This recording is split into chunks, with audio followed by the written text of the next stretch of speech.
There, Chris Dante de Blasio Cuomo. found himself surrounded by people just like himself. Cuomo that got fired from New York, average children of other and the uncle According to press reports, that got him would into include politics the in Yale. offspring of at least 3 Democrats currently serving in the U.S. Senate: Michael Bennet, Amy Klobuchar, and Sheldon Whitehouse. All of them sent kids to Yale. Did you? No, but they did. Their colleague Richard Blumenthal of Connecticut, meanwhile, is one of a stunning number of Senate Democrats who have sent children to Harvard University. Oh my God. Senator Bob Menendez of New Jersey is a Harvard parent. So is Senate Minority Leader Chuck Schumer. Schumer sent both his kids to Harvard. Barack Obama sent one of his. So did former New York Governor Eliot Spitzer. The all-time record, though, must go to former Vice President Al Gore. Al Gore sent 4. Imagine that. 4 kids in a row to Harvard. What are the odds of that occurring in nature? Well, statistically, it's about as likely as getting hit by lightning every single day for a year. Oh my God! And yet somehow the Gore family pulled it off. Congratulations, Gore family. Andrew Cuomo, the sitting governor of New York, sent one of his kids to Harvard, but the other 2 went to Brown. That's also an Ivy League university that your kids could never get into. Brown is, as they say, highly selective, at least for the children of non-politicians. But for pure 200-proof exclusivity, nothing beats Stanford University outside San Francisco. You could live your entire life in this country and never meet a single person who went to Stanford. It's that rarefied. What? And yet here's the amazing part. Hillary Clinton's daughter breezed right in. How did Chelsea do that? Was it her formidable brain power? Well, you can check out her Twitter feed and judge for yourself. I think I'll pass. Okay, all right.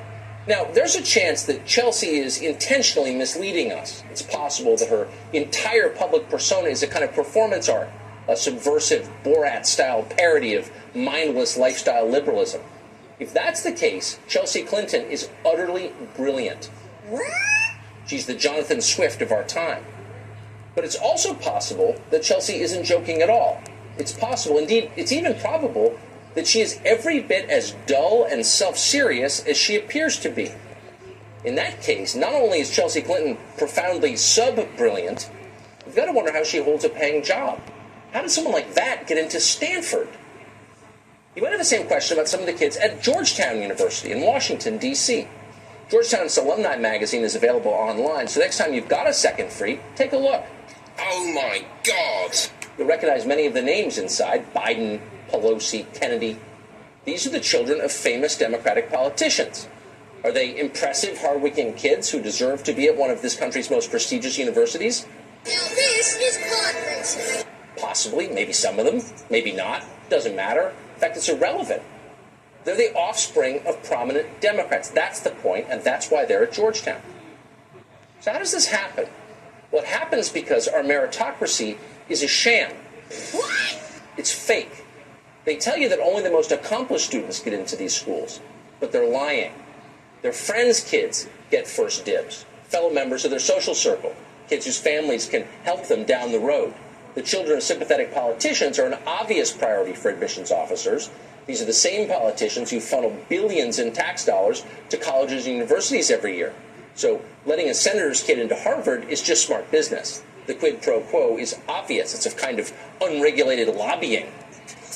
Wow! Remember the varsity blues scandal in California where a group of socially anxious soccer moms tried to game the college admission system? Well, this is far more corrupt than that, except that nobody's going to prison for it. So how many Chris Cuomos get into Yale every year? It'd be nice to know, but we don't know. Like almost everything about higher education, it's opaque. Prestigious schools can pretend that they admit only the most qualified applicants because nobody can prove otherwise. Oh, snap. The real admissions numbers are secret. They're hidden from public view, even though we pay for those schools because all of them take massive amounts in tax dollars. Elite colleges are like public companies that lie about their balance sheets. They're cooking the books to defraud shareholders.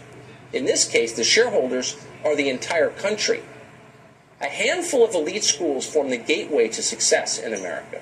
If you go to Harvard, you're all but guaranteed to make more money over the course of your life than someone who didn't go to Harvard. It's that simple. And so when you rig the admissions system, what you're really rigging is American society. You're creating an impenetrable class system for your own benefit. And that's exactly what they're doing. You often hear progressives say that they worry about income inequality. They don't mean it at all. How do you know they don't mean it? Because if the left really cared about the stratification of American society, they would make college admissions transparent. They'd force Stanford, for example, to open the books and show the rest of us how exactly they were assembling this year's freshman class. That's what they'd do. And yet Democrats in Congress haven't done that and won't do that. They seem strangely incurious about how the process works, like they don't really want to know all the details. In fact, they already know precisely how the admissions game works, and they strongly approve. Why wouldn't they approve? Their kids are benefiting from it. So before the war in Ukraine even began, both Toria Nuland at the State Department, the number 2 at the State Department, and Joe Biden threatened to blow up the Nord Stream pipeline. Which they did blow up. CIA. I want to be clear with you today. If Russia invades Ukraine, one way or another, Nord Stream 2 will not move forward. If Russia invades, Russia wants the United States out of Ukraine and NATO out of Ukraine and the biolabs we set up out of Ukraine. That's why he invaded it. That's the truth. Then he tried to make peace 3 weeks after in Istanbul, Turkey. And the United States blew that deal up with NATO. And slander. War, Joe Biden. How will you do that? What a puppet you are. Exactly. Since the project and control of the project is within Germany's control. we will, I promise you, we'll be able to do it. So then the pipelines actually blew up. These pipelines that bring natural gas from Eastern Europe to Western Europe to keep the European economy going. And they exploded, causing the single largest human-caused environmental disaster in all of history. And again, setting Europe on the road to actual poverty.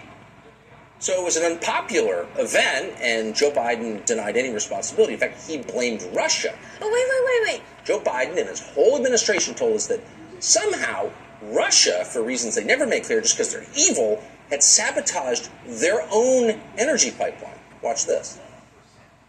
It was a deliberate act of sabotage. And now the Russians are pumping out disinformation and lies. So that was Holy September. cow, they never Obviously, stop the very with first day. Russia. That's not true. Man, they're going to get a real enemy from Russia with us, and they're going to get us into a world war with nuclear weapons. Believe me, Putin is not Iraq. But a lot of media outlets repeated that lie dutifully. That's what they do, and attacked us as Putin stooges for having questions about it. Well, we know a lot more now. We'll call it Putin sympathizers. There have been a number of official investigations of what happened, and not one has found any evidence of Russian involvement. And now we have the actual answer to what happened. Oh, the Biden administration did it. For real.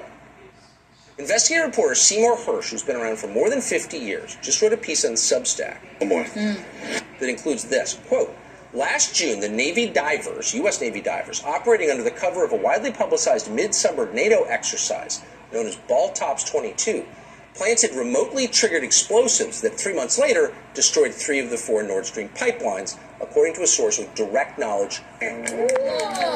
That's an act of war we declared on Russia. This piece continues. It's probably the most comprehensive news story you will read this year. Seymour Hersh. And then Joe Biden shut our oil and natural gas off in detail meetings on with the National purpose Security Advisor at to the White squeeze House, out America where it was and planned rise exactly prices what up and explosives cause were used, inflation. how they were triggered by what aircraft on He's what trying day. to crash this economy as So fast many as he can. details in here They that hate it's America, the not Democrats. possible that it's not true. It is Look how true. much lies they tell us. I heard that. I wish I